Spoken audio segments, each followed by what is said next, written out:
आज हम 12वीं फिजिक्स में पढ़ेंगे आवेश के दो अनंत समतल एवं समांतर चादरों के कारण विद्युत क्षेत्र की तीव्रता का व्यंजक। ये जो व्यंजक जो है या फिर अनुप्रयोग जो है अनंत समतल चादर के कारण विद्युत क्षेत्र की जो तीव्रता का व्यंजक था एक समान आवेशित, उसी का आगे है। समझ लो उसमें क्या था, एक चादर एक प्लेट था, यहाँ पे दो चादर होंगे या दो प्लेट होंगे।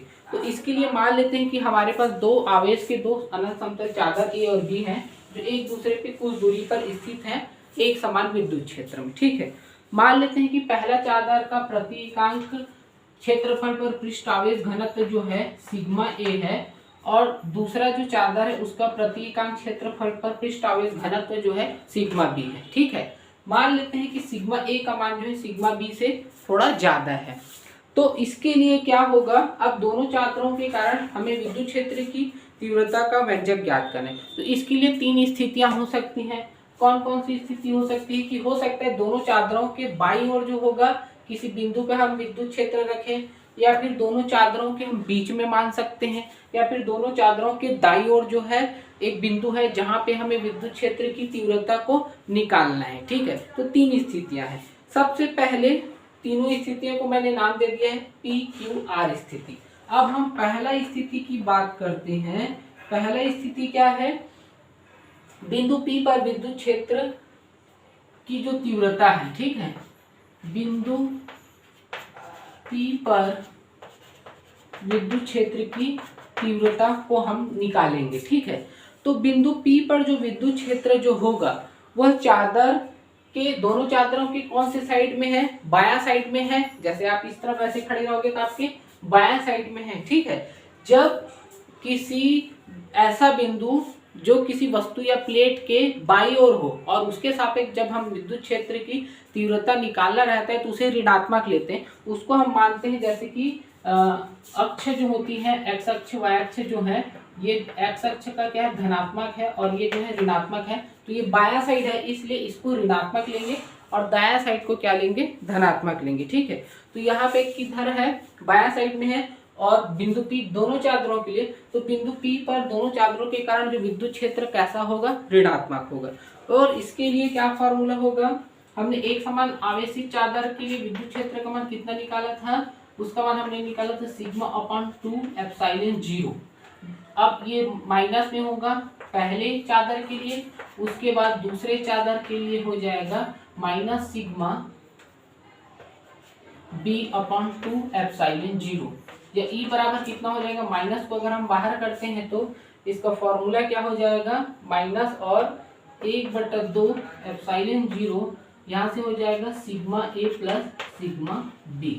ठीक है, इसको हम समीकरण नंबर 1 दे देते हैं। ठीक है, ये हो गया बिंदु P पर विद्युत क्षेत्र की तीव्रता। अब जो है दूसरा स्थिति है बिंदु Q पर विद्युत क्षेत्र की तीव्रता। ठीक है, अब है बिंदु Q पर विद्युत क्षेत्र की तीव्रता। तो बिंदु Q कहाँ है, दोनों चादरों के बीच में है। तो इसके लिए क्या होगा, बिंदु Q पर विद्युत क्षेत्र की जो तीव्रता जो होगा, इसको हम EP ले लेते हैं। ठीक है, और EQ की अगर बात करते हैं तो EQ में अगर चादर A की बात करते हैं तो बिंदु Q के किस ओर है, दाईं ओर। दाईं ओर है मतलब इसको हम कैसा रखेंगे, धनात्मक रखेंगे। ठीक है, ये हो गया। जबकि बिंदु Q जो है चादर B के लिए क्या है, अभी भी बाईं ओर है, इसलिए इसका जो मान होगा विद्युत क्षेत्र का मान वो कैसा होगा, ऋणात्मक होगा।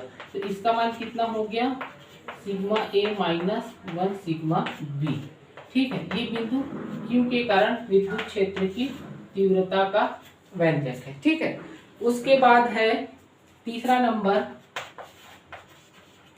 बिंदु R पर विद्युत क्षेत्र। ठीक है, बिंदु R पर विद्युत क्षेत्र कैसा होगा, बिंदु R पे विद्युत क्षेत्र दोनों चादरों के कारण दाईं ओर है। दाईं ओर जो को हम विद्युत क्षेत्र को धनात्मक में रखेंगे तो इसका फार्मूला हो जाएगा sigma A upon 2 epsilon 0 plus sigma B upon 2 epsilon 0।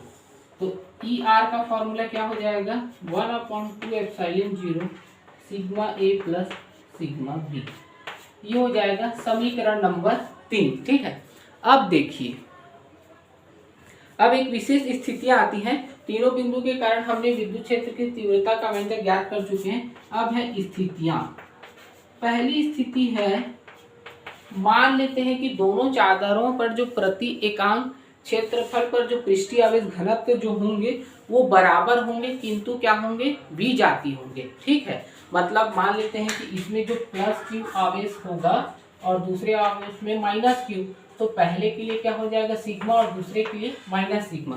कहने का मतलब ये है कि सिग्मा ए का मान को हम सिग्मा रखेंगे और सिग्मा बी का मान को माइनस सिग्मा रखेंगे। ठीक है, तब समीकरण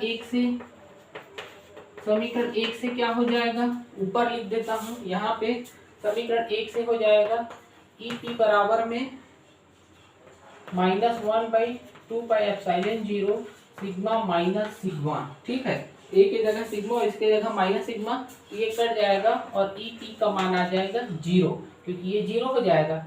समीकरण 2 की बात करते हैं, तो समीकरण 2 कहाँ है, ये। ठीक है, यहाँ पे कितना हो जाएगा, ई क्यू का मान हो जाएगा 1/2ε0 सिग्मा माइनस और माइनस सिग्मा है। ठीक है, तो यहाँ से क्या हो जाएगा, ई क्यू का मान 1/2ε0 सिग्मा प्लस सिग्मा, तो ये हो जाएगा 2 सिग्मा अपॉन 2ε0 बराबर में कितना हो जाएगा, 2 कट गया, सिग्मा अपॉन ε0। कौन से बिंदु पे, बिंदु क्यू पर इसका मान मिल जाएगा। ठीक है, उसके बाद समीकरण 3 की अगर बात करते हैं, तो यहाँ से ई आर का फॉर्मूला क्या हो जाएगा, ई आर में कितना है, ये है 1/2ε0, यहाँ से हो जाएगा सिग्मा और माइनस में सिग्मा। ठीक है, तो इसका मान भी कितना हो जाएगा, ई आर का मान 0 हो जाएगा। ठीक है, तो ये हो जाएगा इसका आंसर। तो इस प्रकार से क्या स्पष्ट है कि अगर जो दो चादर लिए हैं उनके जो आवेश का जो पृष्ठीय आवेश घनत्व है वो बराबर किंतु विजातीय होंगे, तो यहाँ पे चादर के बीच में विद्युत क्षेत्र का मान तो हमें प्राप्त होगा, लेकिन बाहर जो क्या हो जाएगा, 0 रहेगा।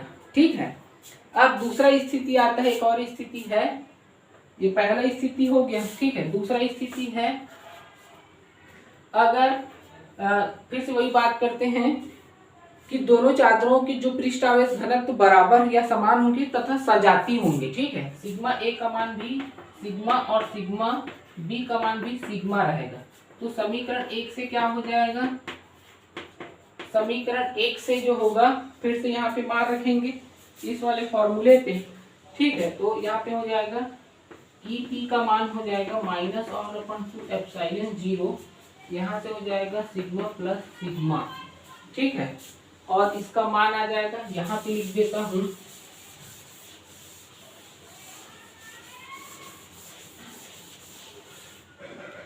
यहाँ से ई पी का मान हो जाएगा -1/2ε0, 2 सिग्मा, 2 और 2 कट गया, तो माइनस सिग्मा अपॉन ε0। ठीक है, समीकरण 2 की बात करते हैं, तो यहाँ से ई क्यू की मान बात करते हैं, ई क्यू में क्या हो जाएगा 1/2ε0 सिग्मा माइनस सिग्मा, मतलब ई क्यू का मान हो जाएगा 0।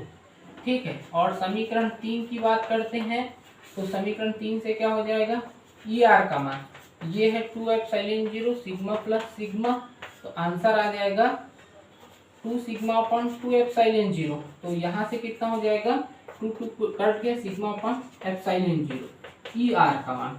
तो यहाँ से क्या स्पष्ट हो रहे हैं, जब जो पृष्ठीय आवेश घनत्व जो है वो समान किंतु विजातीय रहेगा, तब जो है चादर के बाहर दोनों ओर, चादर के बाईं ओर ऋणात्मक रहेगा विद्युत क्षेत्र, और जबकि दाईं ओर धनात्मक रहेगा, और बीच में क्या रहेगा, शून्य रहेगा, क्योंकि यहाँ पे 0 आया है। ठीक है, इस प्रकार से इसको आपको बनाना है। ठीक है,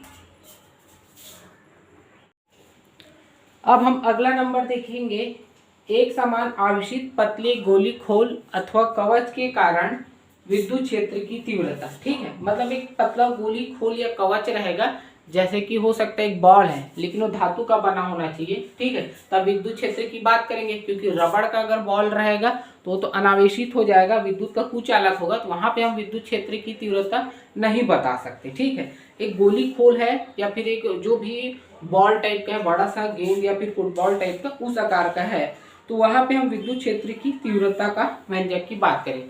मान लेते हैं कि O केंद्र और R त्रिज्या का एक गोली खोल है जो एक समान रूप से आवेशित है या फिर विद्युत क्षेत्र में उपस्थित है, तो उस पे प्लस आवेश उसके पृष्ठ पे समान रूप से क्या हो जाएंगे, वितरित हो जाएंगे, एक समान उसमें बढ़ जाए रहेंगे। ठीक है, अब जो है यहाँ पे 3 स्थितियां उत्पन्न होंगी।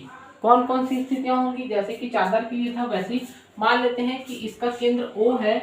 ठीक है, इससे R दूरी पर एक बिंदु P है जो उस गोली खोल के बाहर उपस्थित रहेगा, तब हम विद्युत क्षेत्र की तीव्रता की बात करेंगे। या फिर हम बोल सकते हैं कि इस गोली खोल के इस पृष्ठ पे ही वो बिंदु हो, तब हम बात कर सकते हैं विद्युत क्षेत्र की तीव्रता।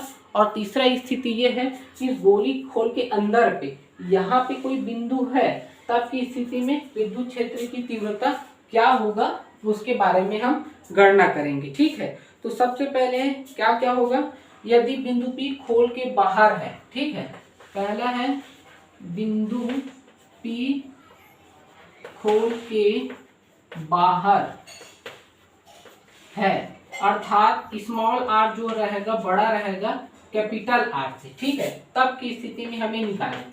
तो इस स्थिति में क्या करेंगे, स्मॉल r त्रिज्या ये वाला का और O केंद्र का एक बड़े से गोले का निर्माण करेंगे जो बिंदु P से होकर जाता है, तो एक गॉसी पृष्ठ की तरह कार्य करेगा जहां पे हमें विद्युत क्षेत्र की गणना करना है।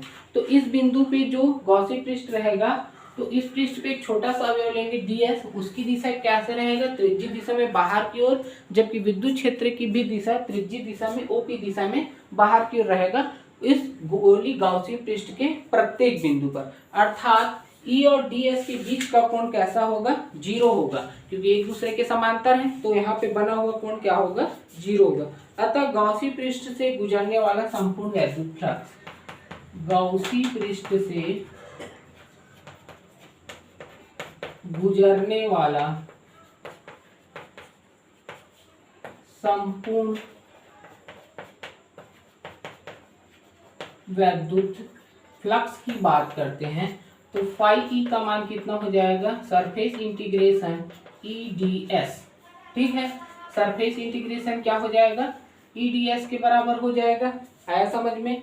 और उसके बाद सरफेस इंटीग्रेशन EDS, अब यहाँ पे क्या हो जाएगा, सरफेस इंटीग्रेशन EDS cos 0, क्योंकि थीटा का मान कितना रखना है भाई, 0 रखना है, तो यहाँ पे क्या हो जाएगा, इसका मान आ जाएगा ई को बाहर कर देते हैं और सरफेस इंटीग्रेशन ds। ठीक है, इसका मान कितना हो जाएगा, 4 पाई r का वर्ग। इसको मैंने बता दिया है कि किसी भी गोली पृष्ठ का पृष्ठीय क्षेत्रफल कितना होता है, 4 पाई r का वर्ग के बराबर होता है।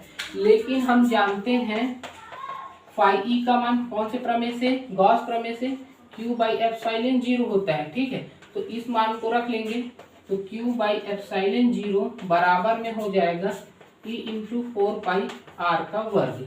ठीक है, E का मान निकालना है, तो ये हो जाएगा 1/4 पाई एप्सिलॉन 0 Q/r का वर्ग।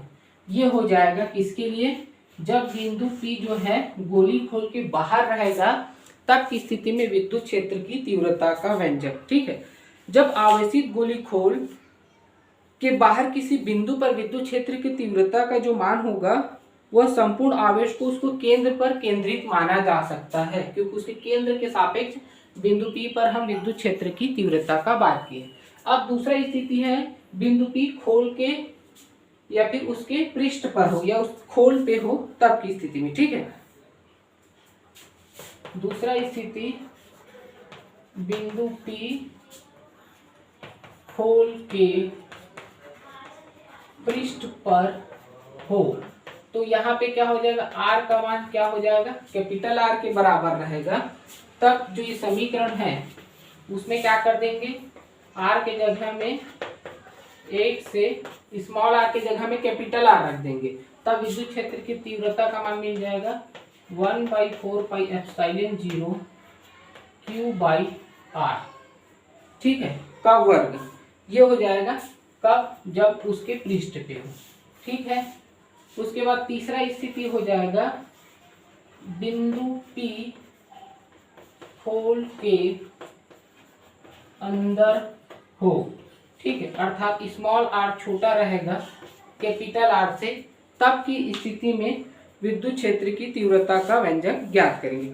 चूंकि जब किसी पृष्ठ को एक समान विद्युत क्षेत्र में रखते हैं तो उस पृष्ठ पे क्या हो जाता है, आवेश समान रूप से वितरित होता है। उस पृष्ठ के अंदर खोखले हिस्से में नहीं होगा, जैसे गेंद की बात करते हैं उसके पृष्ठ में वितरित होगा, लेकिन अंदर वितरित नहीं होगा, अर्थात अंदर क्या रहेगा, Q का मान कैसा होगा, 0 होगा, ठीक है।